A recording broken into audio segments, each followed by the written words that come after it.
You know who they've been on heads about babies? Kanye West. Man, he is wilding the fuck out. Yesterday was a movie. Okay, so let's just start off with the rally. The rally. I watched the whole damn thing. It was so funny. The audio was so fucking bad. It was pissing me off. Who the fuck orchestrated this rally to where they didn't think maybe we should get Kanye West, one of the most controversial, everything he says gets put in the tabloids. Maybe we should get him a mic so people can hear him clearly. He's been literally touring and performing for like over 20 years. Probably like 20 years. What the fuck? Why was there no mic? Or even a loudspeaker. No mic, but allegedly, like the people he has running his campaign are brand new to doing anything like this. So to them, it's kind of like the Joe Exotic campaign. Was it campaign. like the young black people he had on stage with him and like talking before? Not at all. I don't know if it not was at all. them. Yeah. No, not at all. So that specific girl came out and did a rebuttal about her experience. No, but that's not the girl who was on stage. Yeah. There was a girl on stage before, like talking about police brutality. Right. I was wondering what the fuck, where she came from and how he ended up getting her up there and everything too. Yeah. But that wasn't the same girl that who got literally kicked did out for the mask. No. She got kicked out. Or she didn't get kicked out. Called out. Did she get called out for wearing a mask? Well, no. So basically, she proposed a question to him, right? And in Kanye fashion, he didn't respond to the question. He kind of just went around it and talked about a whole bunch of other shit. And then he was basically like bigging himself up, and he was saying like, "I'm up here speaking and blah blah blah. We can't even see who you are with your face cover." And everybody was like, "Ooh!" But then it was like the energy that he had towards the white woman who was basically saying the same things that she was saying, or at least in the same tone.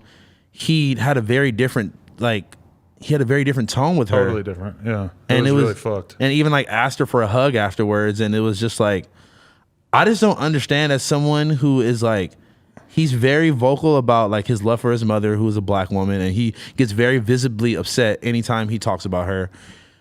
For someone of like his level and his platform to just always just like shitting on black women specifically, and just like the whole Harriet Tubman. The one thing was fucking insane. The one thing you can definitely say from this, which I appreciate, is that the time period, because for the past couple of years, you've had so many people saying like, Kanye's not crazy. Kanye's actually just telling the truth. Kanye, oh yeah, he's voting for Donald Trump, but why do all black people have to vote for the same person? Oh, he's just genuinely interested in Jesus now. It's like, no, he's going through a fucking episode. He is a crazy person. Nothing that comes out of his mouth right now, like maybe once in a while he'll make a point that is actually a good point, but for the most part, I watched Fousey explode mentally in 2018. This is exactly the same thing. If I had $1 million to bet right now, I would bet $1 million on the fact that he is having a psychotic fucking manic episode. I'm not a psychologist, so I don't know exactly what to call it, but it's not just him stating his opinion.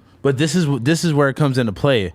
It's like you gotta hear the things that he's saying, the way that he's wording it, and then we have to think about where this is stemming from, and like what is the origin of like what's going on, because it seems like whatever is going on at the Kardashian Jenner compound, the Kardashian concentration camp, it seems like he is like rebelling against that, and you can tell by the Twitter rant. Guaranteed that whatever they are trying to do that he is upset about is that they are trying to get him to shut up. They are trying to get him to stop fucking saying all this crazy shit, because they want the best for him. Like, does anyone seriously think that they have ill intentions for him? I 1000% believe that. But why would you think that when he's publicly losing his fucking mind? He's going to lose his wife, and he is going to lose his kids. And he's the this father is a fact. He is going to lose his family and his kids because of all this shit. They clearly are trying to stop that from happening before it happens. I understand that he feels like he's being suppressed by these white people or whatever. It's bullshit. They are looking out for you. They are the only line of defense, because it's clear that nobody else on his team is able to get through to him. But you have to think about it like this, though. At the same time, it's like, I think that even though he might be a little, what's the word I'm looking for? He might be a little erratic about the way he's going about it, but a little, like the most erratic from anybody you've ever seen in the public realm. The most erratic, I'll give you that. And I'm not agreeing with, like, I don't agree with we should get rid of Plan B and have Plan A and all that crazy ass shit. I I don't agree with any of that shit, but I think that he's just like trying to convey the message.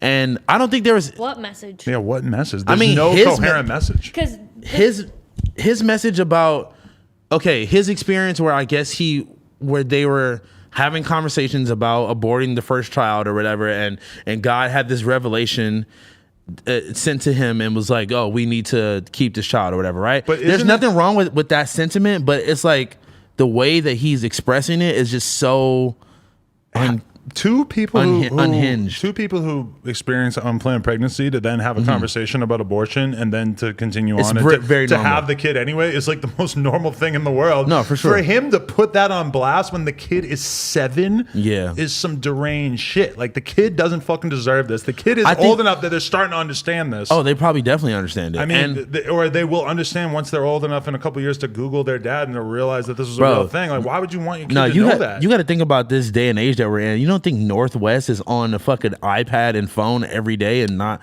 Josh's kid is 6 and he definitely ain't Googling nothing, so... I mean, but like Josh's kid is a little more reserved than like not Northwest and not the kid of Kanye West and Kim Kardashian. But if I'm Kanye West and I have a 7-year-old, the number one rule for the 7-year-old is you're not allowed on the internet. You're not allowed to read about your parents on the internet. You're not allowed to have an Instagram. Think about how you gotta keep your kids so far away from that until they're ready for it. The craziest like parental controls on their fucking Safari. Because think about how easy it would be for them to just Google Kim Kardashian fucking sex tape or something and for it to just come up. Oh yeah, and I mean even that the sex tape is the least of their worries. Them realizing all the crazy shit their dad is doing is even I mean a kid is not ready to learn about their dad being Kanye West at 7. Okay, look.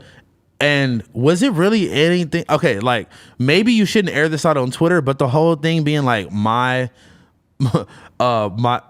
baby mama will never film our kids naked with Playboy. Was there anything wrong with him saying that? Really? I mean, it sounded to me like Kim probably had an offer from Playboy to do a cover with Kanye and her and the kids, which or something along those lines. Where are you getting that from? Because that's literally what he's talking about. No, he was referring to Kris Jenner. No, he was referring to Kris Jenner sexually exploiting Kim Kardashian's like figure and kind of being the one that is that was like being the reins behind it. I don't get how both. I remember that episode on the Kardashians. I don't get because is there anything even slightly weird about Kim Kardashian being on the cover of Playboy? Like why is that even? Why would he act like there's anything wrong with that? He was saying that when North grows up, that's never gonna happen. That's never gonna happen like the way it happened with Kris and Kim. North should make her own decision when she's of age to who she wants to model for. And that's obviously like neither here nor there because she's a fucking 7-year-old. So there was really no reason for him to say that at all.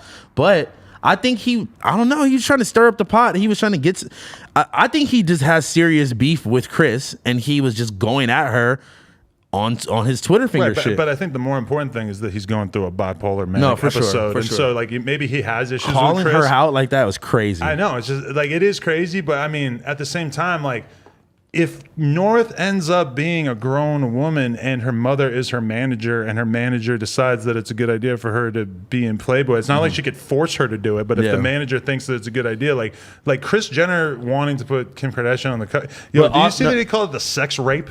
Yeah, that didn't seem like a typo. He was trying to say sex tape because she. If you have ever watched any of these episodes of the Kardashians, I just saw my first episode the other day. Yeah, so like these conversations and shit are recorded, and like these moments, like when the sex tape came out and they were trying to figure out what to do, whether they should block it and all that shit. They came to the conclusion together. Kris kind of being the one that was like really pushing it, like it's already being threatened to be out. Let's get ahead of it and let's fucking make money off of it. So that's what like it gives more context if you know this stuff. Because I don't know a ton about Kris Jenner, but I would trust her with every single decision here over Kanye by like a million degrees. Like, but I'm saying 1,000 times more trustworthy and capable of making these decisions. I understand where you're coming from, but at the same time, if like Lena was trying to.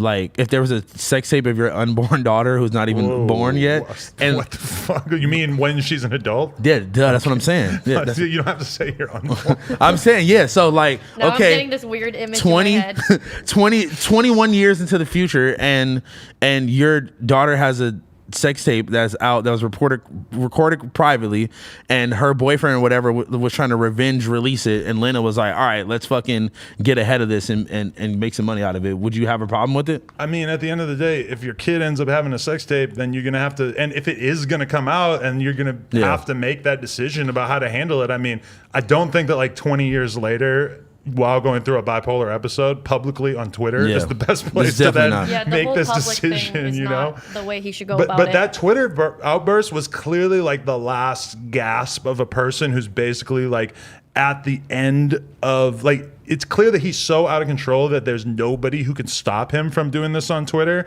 And like, it seems like there's a lot of people who've been trying to rein him in. And I think that's what the whole Jenner clan was trying to do. And that Twitter rampage seemed like kind of like the last That's probably gasp.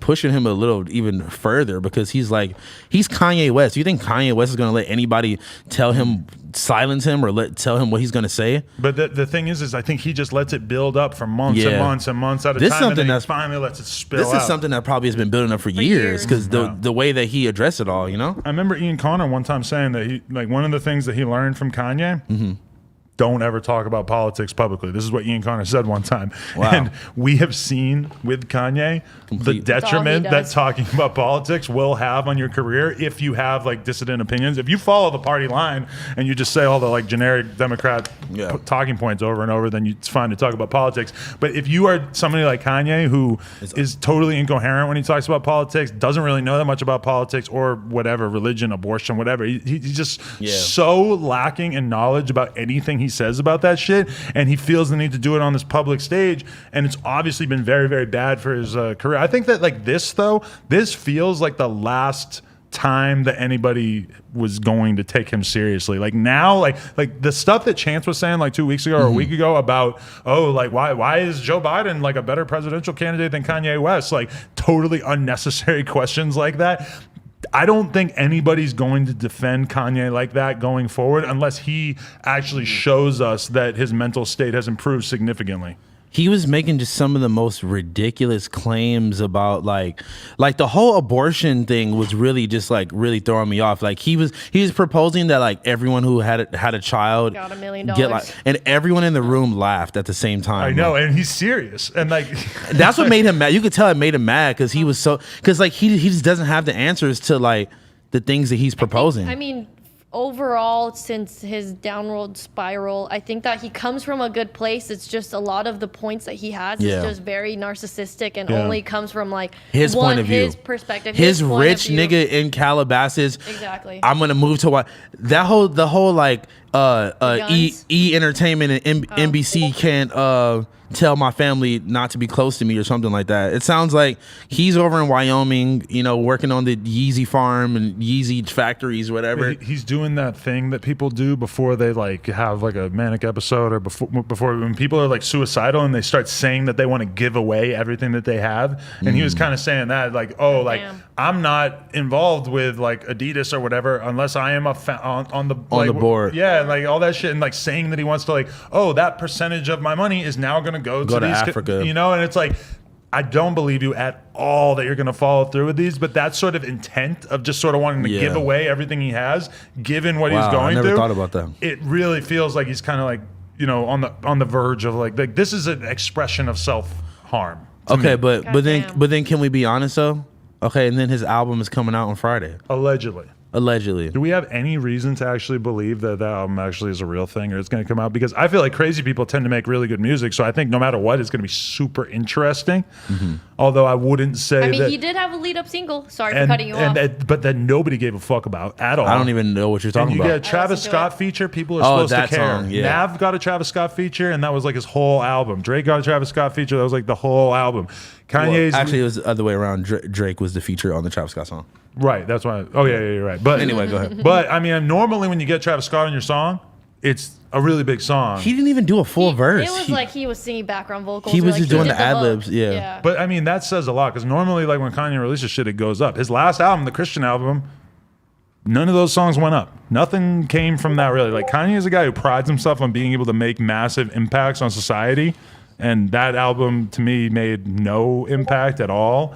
And I would assume that this next project might be similar. It's just really sad because he's really turning into like that meme of like when you live long enough you become the villain or whatever the fuck. You know what he's turning into? That meme of him and Kim fat and they're both wearing suits and they're like hugged up. That he's becoming that meme of like him as a pastor. I don't know about this meme. I'll show you right now. I know what you're talking about. Yeah, They I look mean, like they're in like fat suits. Yeah. he's lost it. It's like we don't really have, like, you know, everybody takes it for granted that you are an adult functioning human being, so you are allowed to go on social media and you are allowed to go on people's shows and you're allowed to say whatever you want. But how do we treat somebody that we all kind of care about just as like a cultural figure who's clearly going through a very, very public episode publicly, and like somebody, oh my God, that is so amazing. What did you have to Google to find that? Kanye and Kim fat meme. Anybody Google that right now. Kanye and Kim fat meme. This is literally what he's turning into. Before I forget, she still looks good as fuck. they should have you voice Lenny from The Simpsons. Which one is Lenny? We don't know. The black dude. They got rid of the no white people are allowed to voice the black characters anymore. He No? said Carl. Lenny's the white guy, right? Oh God, it's been too long. Wait, you said in The Simpsons? Yeah, Nigga, I'm too. Oh my God. I've never watched The Simpsons really. I forgot. it's you're a sad because millennial. he's pushing away the people. The only people that could pretty much help him, his only immediate family that exists in the world. So I don't know. I don't know.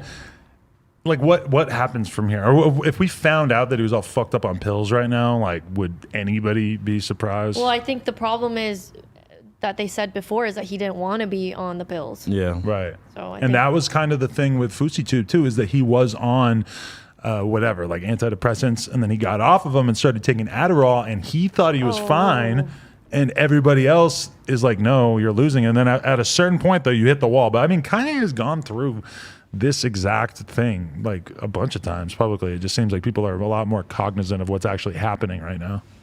Hey, this has been another episode of the No Jumper Show. Hopefully you guys enjoyed it. If you want to support, like, comment, subscribe, and go to nojumper.com. Get yourself a kendama or a t-shirt or something. Appreciate y'all.